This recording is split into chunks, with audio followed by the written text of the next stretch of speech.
کیسے ہیں آپ سب لوگ؟ خیریت سے ہیں؟ آج ہم عرب اسرائیل کانفلکٹ میں ایک بہت ہی کامن ٹرم کو انڈرسٹینڈ کریں گے، جس کو اکثر آپ نے اس کانفلکٹ کے کانٹیکسٹ میں سنا ہوگا، اور وہ ٹرم ہے نکبہ۔ نکبہ بیسیکلی ایک عربک ورڈ ہے جس کا مطلب ہے کیٹاسٹرافی، اور عرب اسرائیل کانفلکٹ کے کانٹیکسٹ میں نکبہ سے مراد فلسطینیوں کی ہجرت ہے۔ ایکسوڈس مینز ہجرت ہے، ڈپارچر ہے، جو کہ ڈیورنگ اور آفٹر 1948 عرب اسرائیلی وار ہوئی۔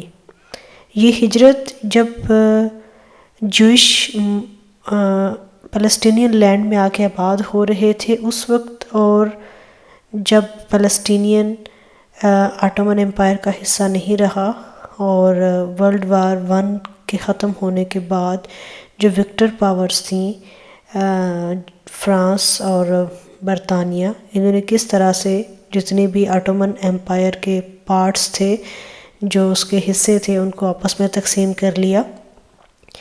تو اس وقت جو مائگریشن ہے جیوز کی وہ شروع ہو گئی، اور پھر ورلڈ وار 2 میں جو ایک سیڈ انسیڈنٹ ہوا ہولوکاسٹ کا، اس کے بعد پوری دنیا کی جو سمپتھی تھی وہ جیوز کی طرف ہوئی۔ تو کس طرح سے جو بالفور ڈیکلیریشن کے اندر جوئش نیشنل ہوم کا پرومس کیا گیا تھا، اس کے طرف ایک ہیوج پروگرس دیکھنے کو ملی، اور الٹیمیٹلی 14 مئی 1948 کو اسرائیل نے اپنی انڈیپینڈنس ڈکلیئر کر دی، اور ویری نیکسٹ ڈے فرسٹ جو عرب اسرائیل وار ہے وہ ہوئی، اور اس کے نتیجے میں اور آج تک جو وہاں سے پیلسٹینینز جا رہے ہیں، ان کو وہاں سے ایکسپیل کیا جا رہا ہے، اس سارے کو نکبہ کہتے ہیں۔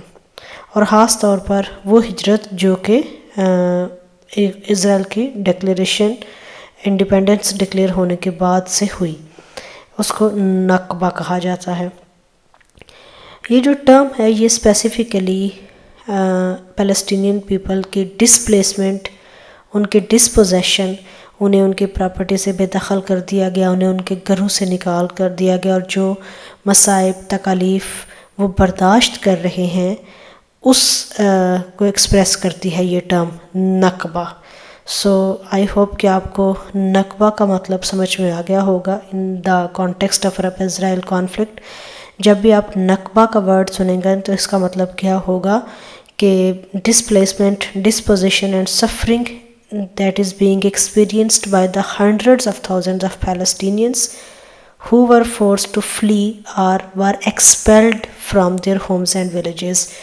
یا تو انہیں بھاگنے کے لیے مجبور کر دیا گیا، یا پھر انہیں ان کے گھروں سے اور ان کے دیہاتوں سے، ان کے شہروں سے، ان کے پراپرٹی سے ایکسپیل کر دیا گیا۔